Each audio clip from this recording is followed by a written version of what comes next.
Good morning, everybody in the United Kingdom, and good afternoon, everyone in the Netherlands, although I doubt anyone in the Netherlands is watching. Welcome to RVTV. I've had a few weeks off, and I'd like to say thank you very much for Simon and Kev, for stepping in for me. You'll be pleased to know that my father had his operation, and I tried to reach him yesterday. I haven't spoken to him in a couple of weeks, but apparently he's doing well, so that's good. And then was supposedly 8 days in the Holy Land, which turned into 10 due to our wonderful airline cancelling our flight and then saying, "Oh yeah, we can rebook you on the 8th of May." It's like, nah, I need to go back to work on the 8th of May. But anyway, yeah, we shall be trying to get some money out of them. Anyway, Simon. Hello. How are you? I'm good, man. Yeah. We missed you, but me and Kev kind of held it together.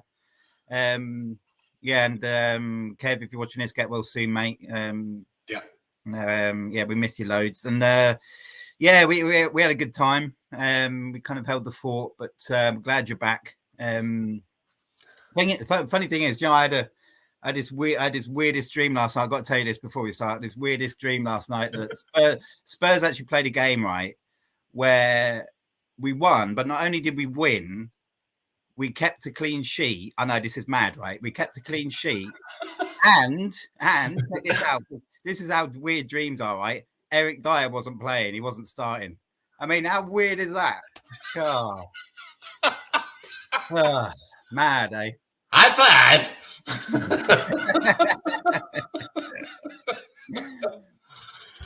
Yeah, so without further ado, let's move on to Spurs versus Palace. The lineup was Forster, Romero, Longley, Davis, Royal, Porro, Skip, Højbjerg, Son, Richarlison, and Kane. So, I'd like to start out with boring Tottenham. I have to say the first half, it wasn't too bad. Second half was it was like we were playing Man City or Liverpool or someone like that. It was just boring. We defended, we sat back. I mean, Mason played in the Pochettino years, when we played attacking football. So I'd just like to know what's going on. But first, start off with the first half. What were your thoughts on the first half? Yeah, it was good. It was. I was literally saying to my wife, shouting across to my wife when I was watching it. 2 minutes gone, still 0-0. Woohoo! Yeah. She went, "Are you going to do this every minute?" I went, "No, probably every 10 minutes." And that was the key thing. Yes, it was boring Tottenham. Yes, it was. But it's what we needed, isn't it? It's what we needed. And that's Ryan Mason's remit, I think, is to end the goal drought, nip that in the bud, find the plug and stick it in. And he's been working hard at that, and changing around the formation, obviously leaving Lloris out. None of us are convinced that Lloris has got a hip injury or whatever. So he's brought Forster in, which I think he's done really, really well. It's made some amazing saves, and literally started from there, hasn't he? Started at the furthest back you can get, and then slowly moving forward, he's improved that defense, because there's been nothing wrong with our forward line. I mean, obviously under Conte and Stellini, it was, the same as, and it wasn't much change, but he changed that around, which is good, and it's obviously produced results, especially those 3 goals against Liverpool. But the back is the key thing, and I'm happy for it to be boring for now. I'm happy for it to be boring Tottenham, if it means that we don't lose fucking 5 goals in 20 minutes, for God's sake. Yeah, that is very true. So the Harry Kane goal, I have to say, what a ball from Porro. Well, first of all, what a ball from Kane out to Porro. And then he put it right on his forehead, didn't he? Absolutely brilliant. Yeah, I mean, that's the thing. I noticed that myself and a lot of other Spurs fans, we were like, yeah, of course, that's Harry Kane. You know, if this was any other team and one of their players played a ball like that, they'd be shouting about it for weeks, like celebrating like they won the FA Cup or something. But we're so used to amazing balls like that from Harry Kane, aren't we? Just, you know, and he just waits for other people to step up to the plate to match his ball distribution. And thankfully, Porro did, you know. Yeah, that was, I think it's quite interesting. You know, we bought him as a wing back and he played as a right winger yesterday. And as was suggested on Match of the Day this morning, he was possibly one of our best players yesterday. Yeah, right up there. I think Sonny played well as well. Yes, he did, yeah. Romero was back to his usual brilliant self. Yeah, there's a few individuals that I wouldn't say played really well, but were just back to their normal way of playing, what we expect from them, I think. Yeah. You know, my commentator on my stream was saying with the Harry Kane's goal, because it's a standard, you know, header, doink, in you go, 1-0, can't miss. And my commentator was saying that oh, it's terrible marking there, you know, you've got to mark, you know, one of the world's best players. And it's like, no, you don't understand. They were marking him. It's just he's that good. He always manages to lose his marker. Yeah. As simple as that. They didn't forget about him. He's just that good at making his own space for himself that he lost them. He lost the marker. He didn't not mark him. Yeah, again, it was a Kane masterclass. He was everywhere on the pitch. Even cleared it off the line, didn't he? Yeah, exactly. I couldn't believe how many players did he go through that ball. Oh my God! It must have been 4 or 5 of them. Yeah. And then Anderson, we were lucky that it wasn't Ayew or possibly Eze or Elise. It was Anderson, who's a centre back, fellow Dane. But yeah, he tried to poke it back in when he should have just whacked it, and that would have been 1-1, I think. And yeah, he poked it back in, and who was there where none of the defenders were doing anything. The goalkeeper was a little bit nonplussed, and there was Harry Kane to whack it away. So long late injury. Have you heard anything today about how he is? No, nothing. I've just been checking earlier, but nothing yet. I think with these things, it's always too early to tell the day after. And plus, we've got a shit medical team, haven't we? So probably be another week before we even hear anything. So yeah, I mean, I'm not that concerned about that. Longley is, I've said before, when he's at his best, he's mediocre. Good enough for a squad player.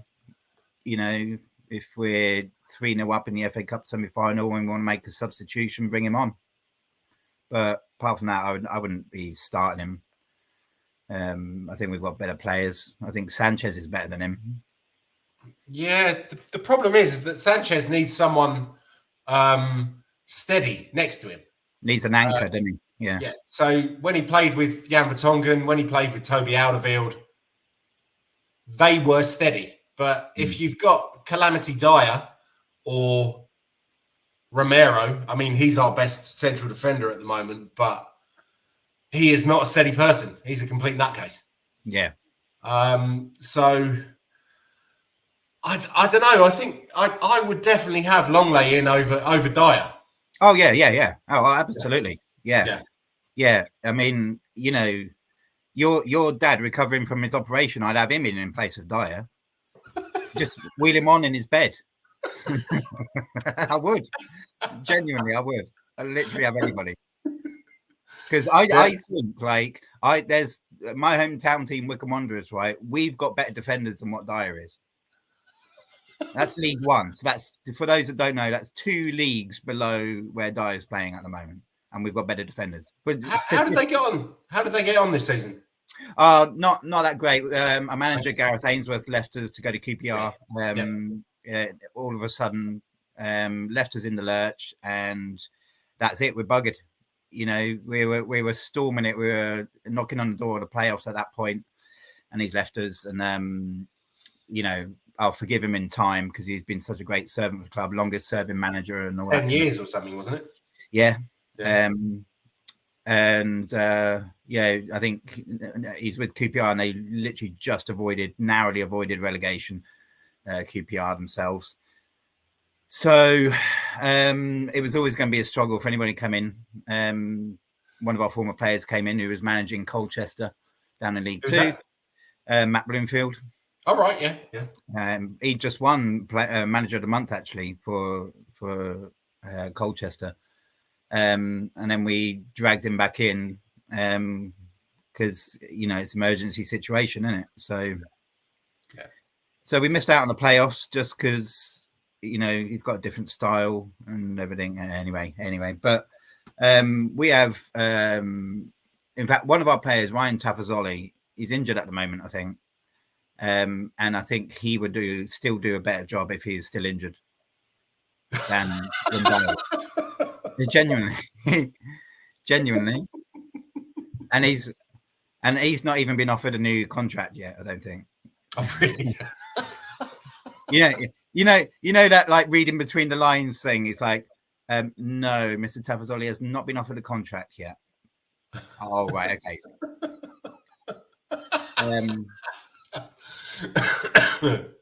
Yeah. Sorry, Ryan, if you're watching this, I may be completely wrong. Well, Ryan is a regular watcher, so yeah, big up Ryan. He's got a decent YouTube channel himself, actually. Oh, is he? Okay. Yeah, living in Wickham. Yeah, not so sure about that, but anyway, no disrespect.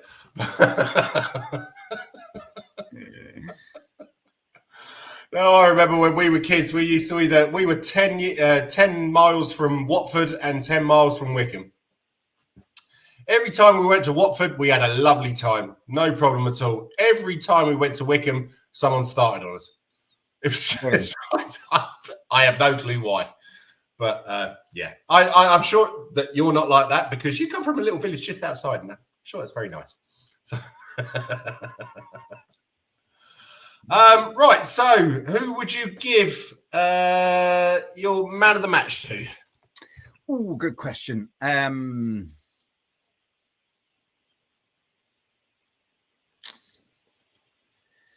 I'd have to say Romero. Royale was a close one because for the same kind of reasons, really, because Royale's come back in and grabbed that opportunity, a rare opportunity to be back and played really, really well, which is what I know that's what you should do. But again, this is Spurs, isn't it? So, and this is Royale. So yeah. But Romero's been in the thick of it. He's been there for those heavy defeats recently, and he's basically had a word with himself, picked him back up. Or Ryan Mason said to him, "Look, concentrate on the player that you can be."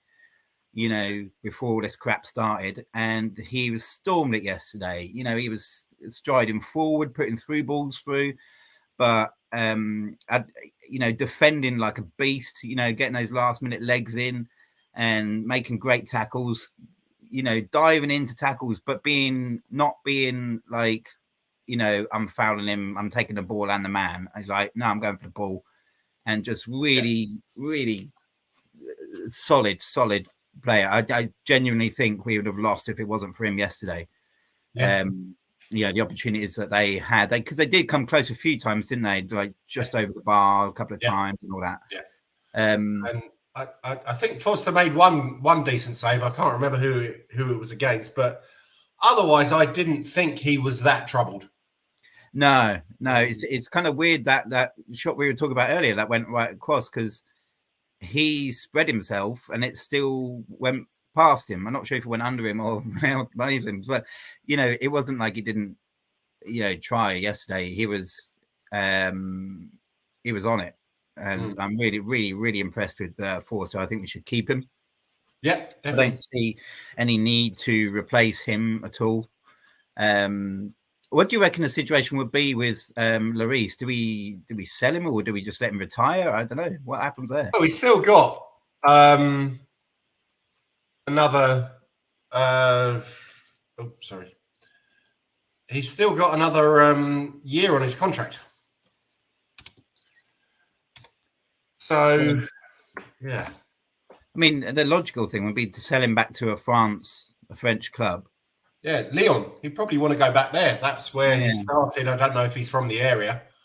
I have to say, if I was anywhere in France, I'd like to be in Lyon because it's the culinary centre of France. Yeah. Extremely warm in the summer and unfortunately extremely cold in the winter. I experienced that when I went away to watch us when what's his name? The greatest of all time, as far as I'm concerned, Moussa Dembele scored an equaliser in the 88th minute to send us through to the next round. But, you know, it was what? Harry Redknapp. Oh, I don't care about Europe. Yeah, we'll chuck the kids in. Yeah, nice one. Fantastic. Anyone got a brown envelope? But, yeah. So we do need a replacement. Who do you think? Excuse me. Who do you think we should sign to replace him? There's been a lot of talk about Pickford. Looking at Sam Johnston yesterday, he'd be a good call, but I think he'd be extremely expensive, as would Pickford. Dean Henderson, where is he? Is he Sheffield United or something? Yeah. Otherwise, there's this Turkish guy we were apparently looking at who plays for Galatasaray.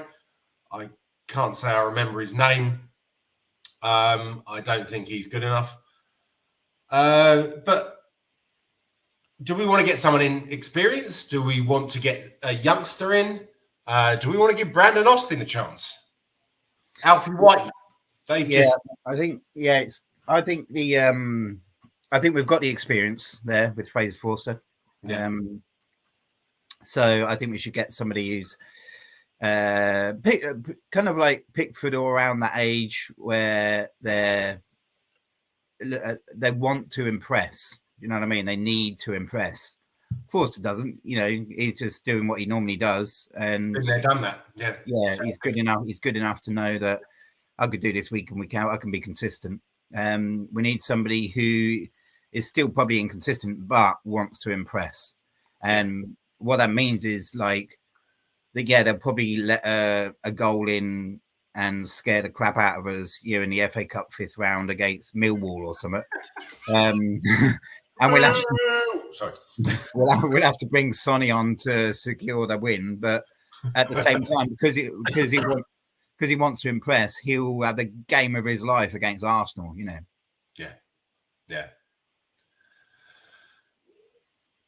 But it would be nice to get someone like Lloris, who young, a decent goalkeeper. Yeah, his distribution's always been rubbish. But his reactions, his command of the box, I was always quite impressed with, because no one else seems to. What our captains over the years, I mean, Ledley King, he led by example, but he wasn't a great shouter. Yeah. But Lloris seemed to be. He was like, "Mon Dieu, you English pigs, I fart in your general direction."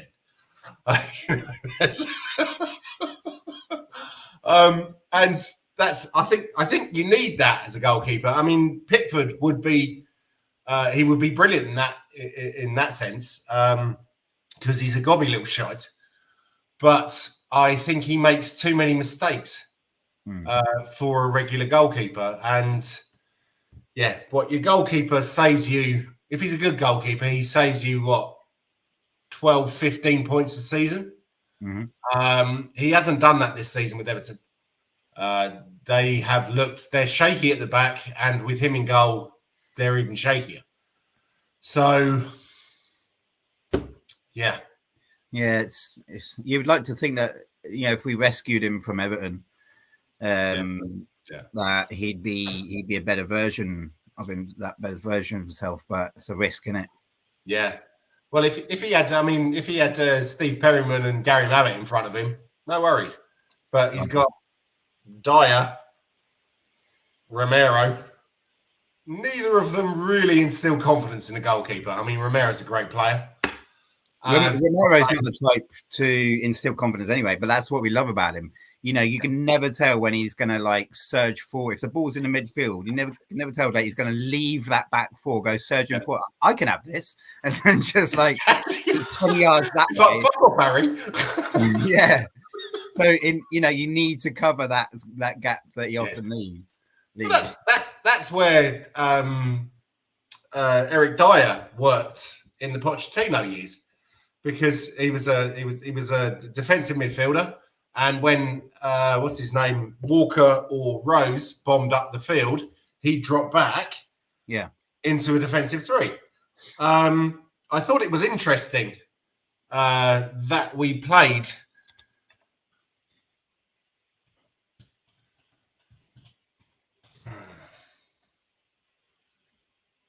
4-4-2 yesterday.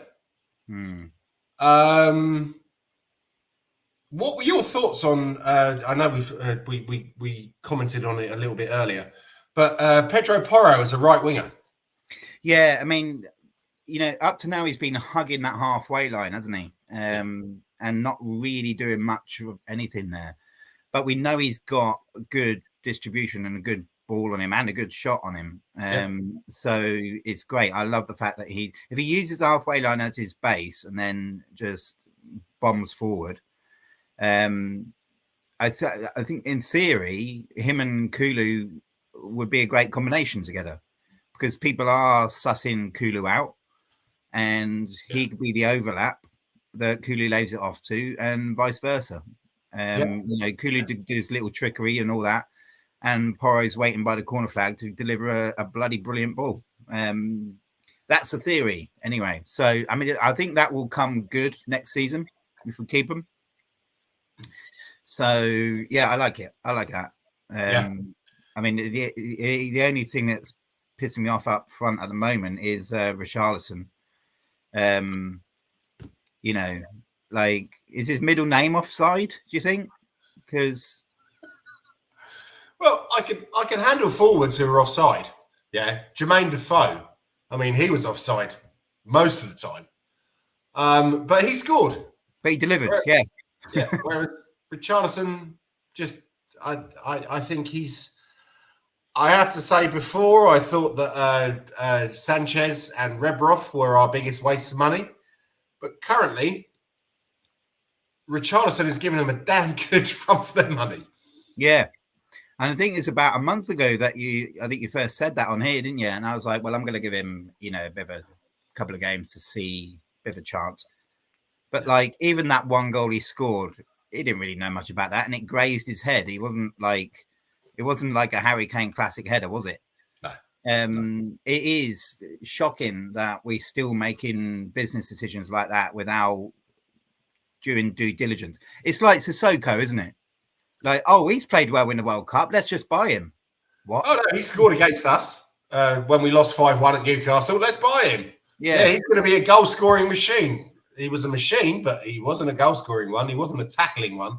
He's one of the biggest blokes I've ever seen on a football field, apart from Akinfenwa, who you know well, and one of the biggest pussies as well. Never went up in the air to go for a header. Shied out of tackles. It was, Speaking of which, with Richarlison, like I think I said about a month ago that his redeeming quality was that he causes a lot of shithousery amongst the opponents. He doesn't even do that now. No. Because the advantage of that is that we get free kicks and all that, but the referees have just sussed him out. He could be genuinely have his leg broken, and the refs would still be like, "Nah, get up," because they're sick of it.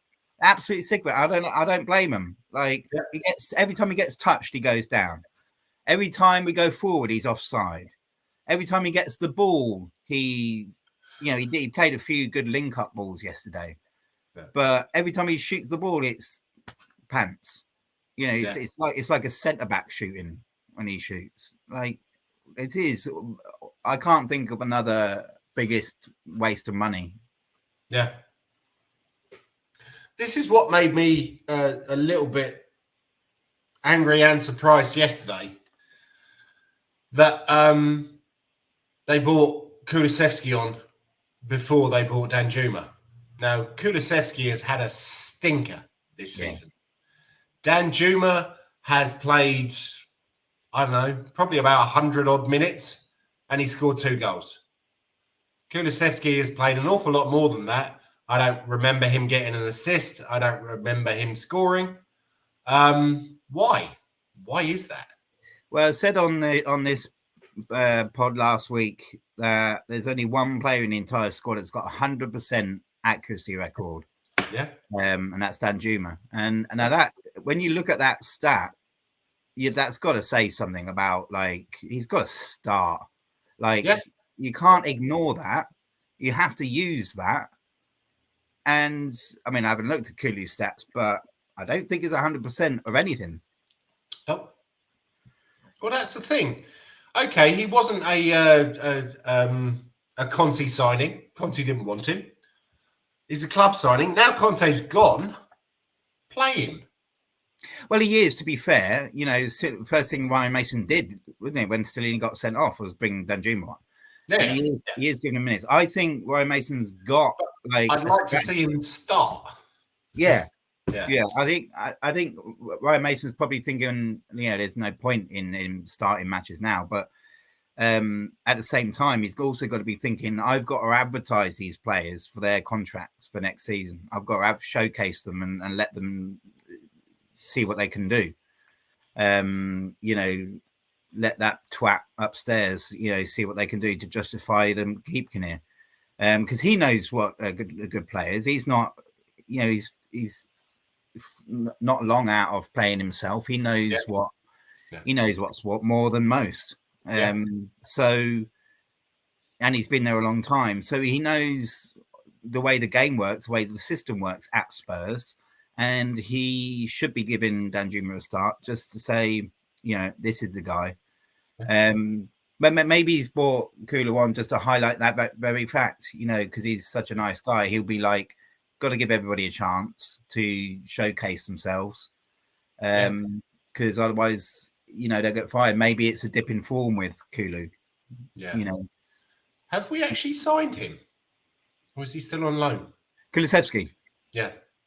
I think we've signed him. Trying to remember. Can't keep up. I think it's because I think the whole loan thing I only get angry about when you look at, people that we've got out on loan, like Brian Hill played amazing the other day. Scored again. His stats are through the roof. We should bring him back. Yeah, definitely. I'm just wondering if he's.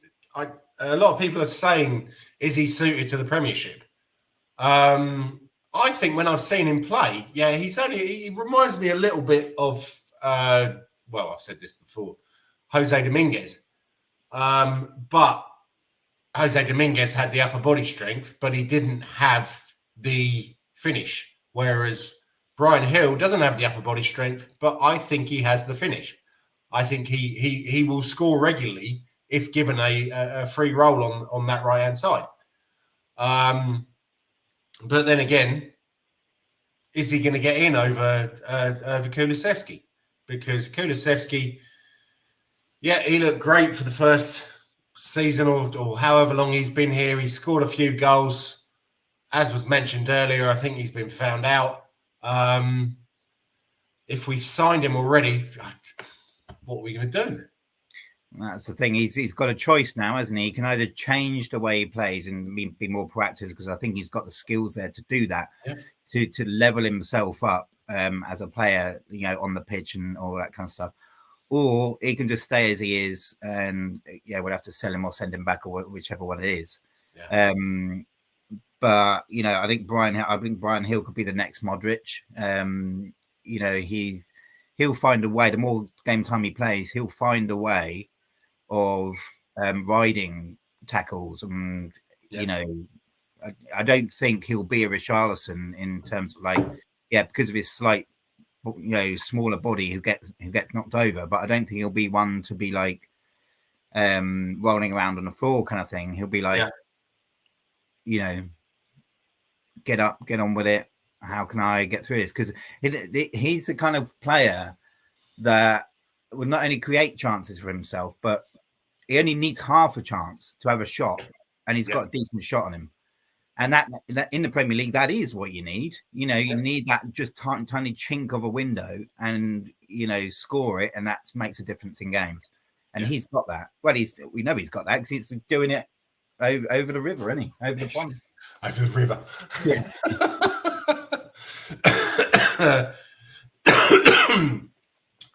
Going back to Ryan Mason, after what happened with Jota the other day, black-eyed Skip. Could you believe how disrespectful Klopp was to say that Ryan Mason should concentrate on something else after Ryan Mason's career was ended by a head injury? Yeah. He hasn't thought about that at all. He seems to shoot his mouth off a lot lately, Klopp, without thinking. Lately? Yeah. Well, you used to see him I think he's feeling the pressure of how Liverpool have performed this season. Not to excuse what he said, obviously, he's a dick, but it's the thing is after that, what happened with Jota and Skip, I had a Newcastle fan say to me on social media, said, Jota shouldn't have scored that winning goal, shouldn't have even been on the pitch. And I was like, well, at the time, I was like, well, you know what? It wouldn't have mattered. It could have been any player because we literally passed him the ball, passed the ball to them for them it's an assist. Was what Moura did. But then thinking about it, if he should have been sent off, now, it's universally agreed. If he gets sent off, we change our formation, don't we? And maybe that pass from Moura to whichever Liverpool player doesn't happen because he's not in that position. Well, it's Jota, wasn't it? So... Yeah, but it would have been anybody, theoretically any Liverpool player, but it wouldn't have been in that position in the first place. It would have gone out for a throw or something. Yeah. It would have been a different formation, and so would they. So it's just, again, I've said it before and I'll say it again, we should scrap VAR and save the money and just train better bloody referees. Well, why is that not an option without getting VAR in? It's like, our referees are shit. What are we going to do? Train them to be better? No. I tell you what, let's get in this massively complicated software system that also needs shit referees in order to run it and administer it. Shall we do that? Yeah, let's do that much more expensive, illogical option. Yeah, brilliant. Yeah, so just to jump in there, our academy has just kicked off against West Ham. We've got Austin in goal, Abbott, Lyons Foster, Dorrington, Craig, Sarr, Mundle, Devine, Donnelly, Moura, and Alonso. On the bench, we've got Ajayi, Keeley, John, Sesse, and Moore. It's nice to see Mikey Moore getting up there. He's starred in our two League Cup wins, which was, I don't know if I didn't watch the second one, but I watched the first one. Forrest Gordon Bennett, what a dirty bunch of bastards. Yeah. Oh my God, yeah. Like, who's teaching them that? Yeah. Well, he's a captain as well, wasn't he? Yeah. And it wouldn't surprise me if he was from the area where I lived in Nottingham when I was at university there, which was an absolute dump. Shootings every other night, and it was a red light district.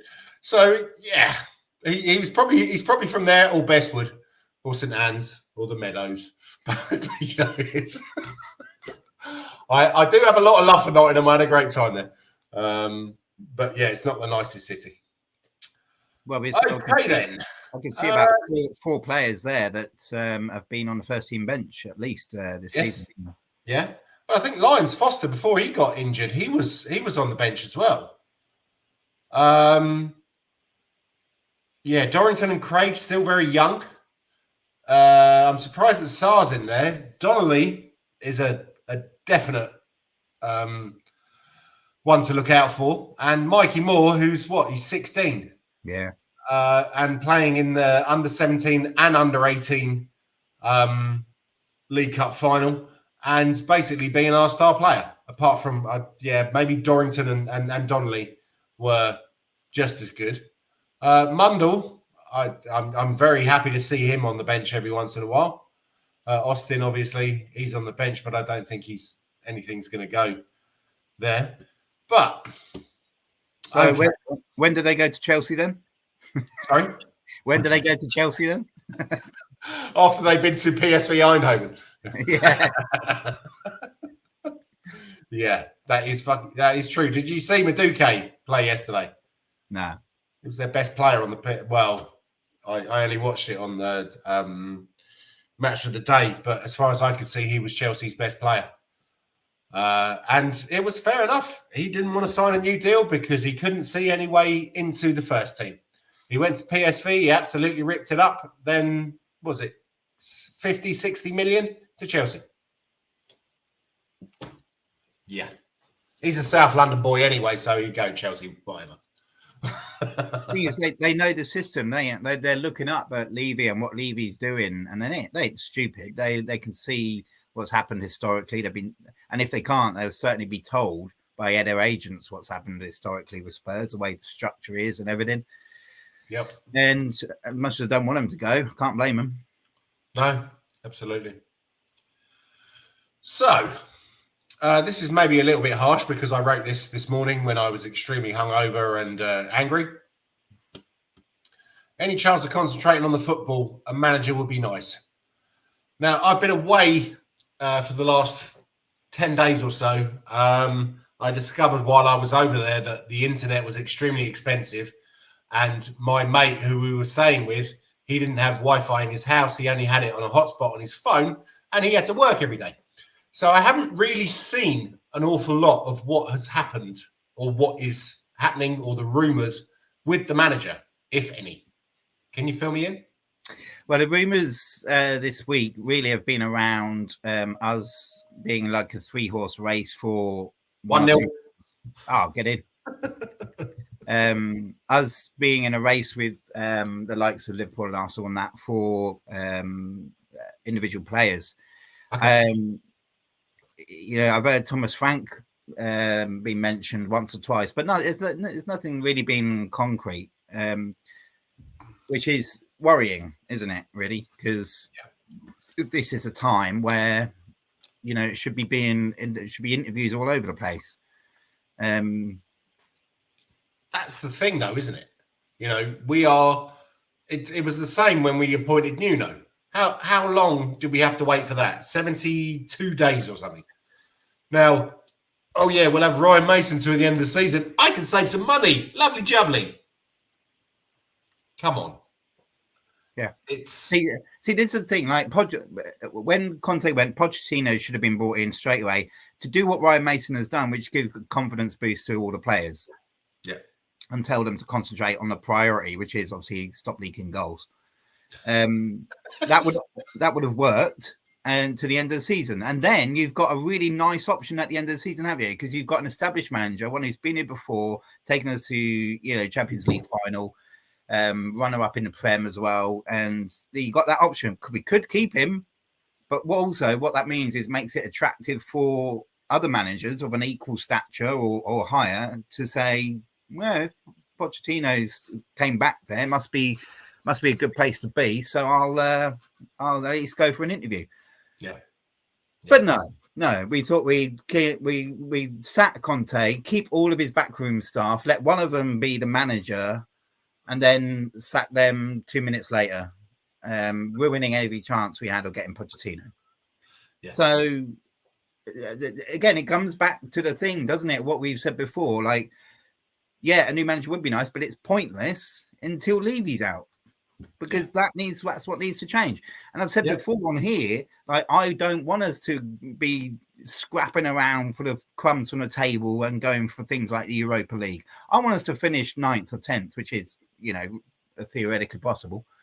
I want us to finish as low as possible so that the board look at it and say, look what they've done or what they haven't done this season. The lowest finish for God knows how long, and Nothing to show for it at the end, and our star player's gone. And this needs a hard reset here. This needs a fucking clear out. Something's wrong here. What is wrong? And then, you know, Lewis comes on, says, you know, finds somebody in the know and says, you know, contacts this podcast and says, look, what is wrong with my club? And then we say, well, you're in it for a start. No, we say it's Dan the man, you know. Yeah. He needs to go. And that's what you do, because they're running a business at the end of the day. Can't fault them for that. But that business, if it performs as badly as possible, what you do is you have a clear out. You do extreme things in order to make it work again. Yeah. And that's what needs to happen. Yeah. You know, we can't. If Daniel Levy goes to the board, say, "Well, you know, we're in the Europa League next season," and it'll be like, it'd just be like, nah.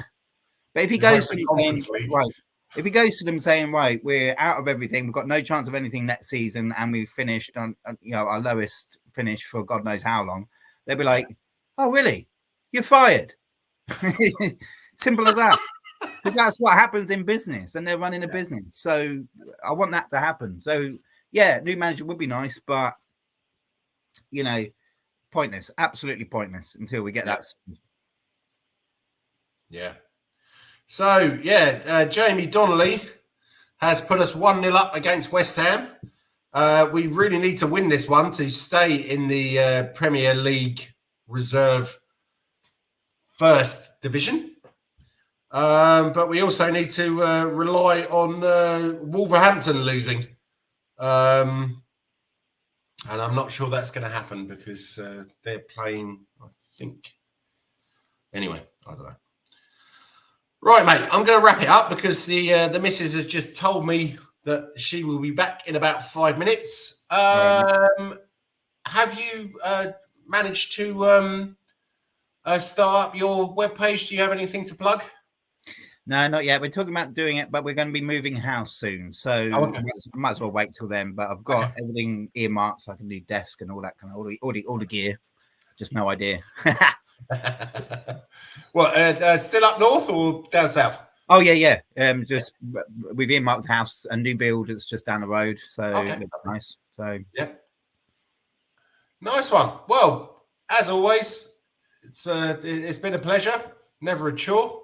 Absolutely. So, take care of yourself, Simon. Have a wonderful week. And hopefully we'll get 3 points next week whenever we play. But if we're playing away, we obviously won't. For everyone who's watching, which I don't think there anyone is, but if you are, like, subscribe, and hit the bell thingy to be informed when we're on. And Levy out. Come on, you Spurs. Come on, you Spurs.